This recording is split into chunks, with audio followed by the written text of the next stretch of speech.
past year, as athletes have spoken out, we've all become more aware of the mental challenges they face too. Lindsey Vonn is among them. She is the most decorated female skier in history, who is now opening up about her mental health and living through depression. She's retired now, but she's using the power of her platform to give us all new reasons to think. She writes about it in her new memoir, Rise, My Story. It was released just this week. Did you ever think that you would come to the world stage to talk about your depression and triumphing over that adversity? Absolutely not. Never. Never in a million years. I mean, you know, again, I didn't tell my parents. I didn't tell a living soul. So I definitely never thought I would be in this place. But I can tell you that I'm so much happier now that I am, because, you know, I don't have any weight on my shoulders. I'm 100% me. I'm open. Literally, I'm an open book. And, you know, that just allowed me to live a much freer life and very accepting of myself. You know, I think that's one thing that I've struggled with is, you know, being comfortable with who I am. And now I have that. So I'm very thankful. There's one part in your book that I think especially stood out to me, and I'd love to just kind of quote that sentence. You said, "What I didn't understand then and would only come to see through years of hard work on myself is that maintaining your mental health is a constant challenge, a balancing act that can go off kilter at the most unexpected moments."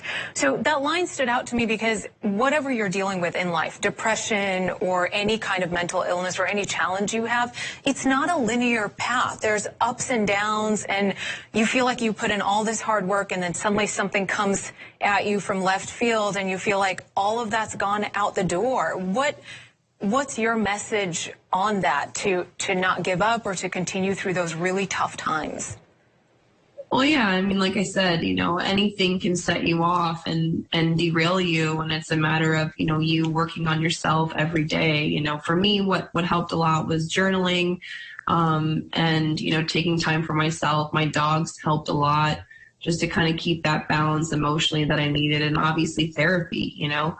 I think in skiing in my career, I used, you know, racing as a crutch and a way to kind of escape my problems. And, you know, when I retired, I realized that, you know, I have to work a lot harder on myself to be able to be in a good spot because I didn't have, you know, skiing as a crutch anymore. So I think the moral of the story is no matter what you're facing, you know, it's always going to be something. So you always just have to stay positive and keep working on it and you know, keep evolving. That's what we do as human beings, right? We learn and we evolve and we grow.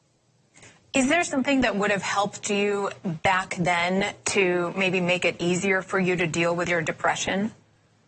I mean, it would have been great if, you know, these types of conversations were being had back then because, you know, at the time I felt so isolated and I felt really weak. You know, I felt like it was a huge weakness and I didn't want to share it with anyone. I didn't want to share it with my family or my friends. And I just dealt with it in the best way that I could, which was internally. And I wish that if, you know, it had been now, I would have been so much easier because this is, you know, I feel like it's so much more normal and there's so much less stigma to it than there was when I was a teenager. So I'm really thankful for the conversations that we're having now. And, you know, for people like Kevin Love and Naomi Osaka and Simone Biles, you know, those people have all made, you know, the collective conversation much more positive and much more accepted. That stigma is getting better, but it's still there for a lot of people who are at that very early stage and kind of just don't know what to do. And like you said, feeling isolated. What would you say? How do we take that first step to help in that process?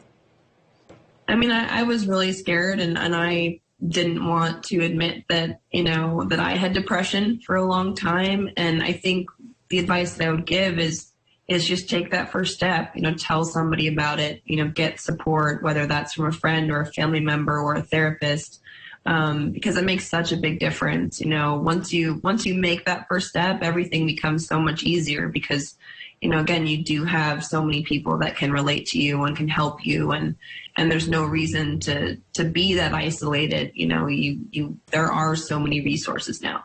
Is there something that you wish parents or coaches of young kids would know about mental health as they're training and getting started in their sports?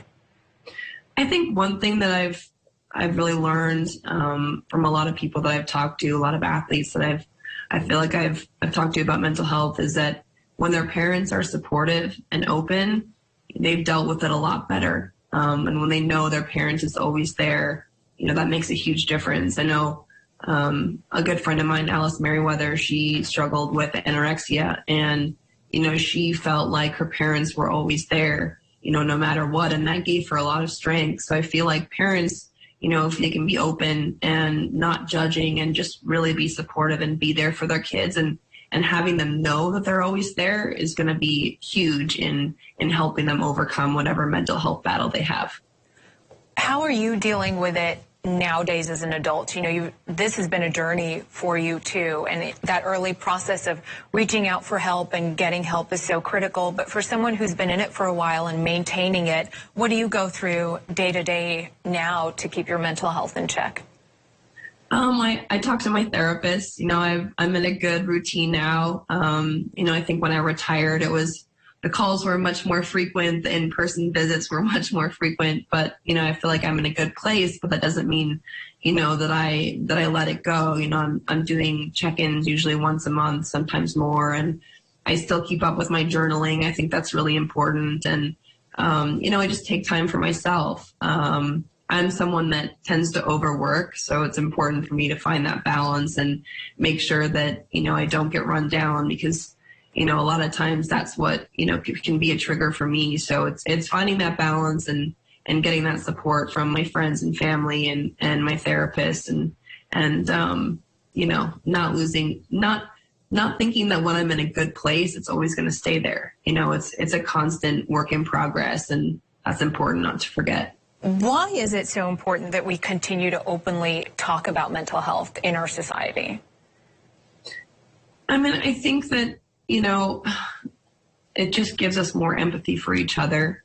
I feel like our society is so revolved right now around judgment and comparing ourselves to each other.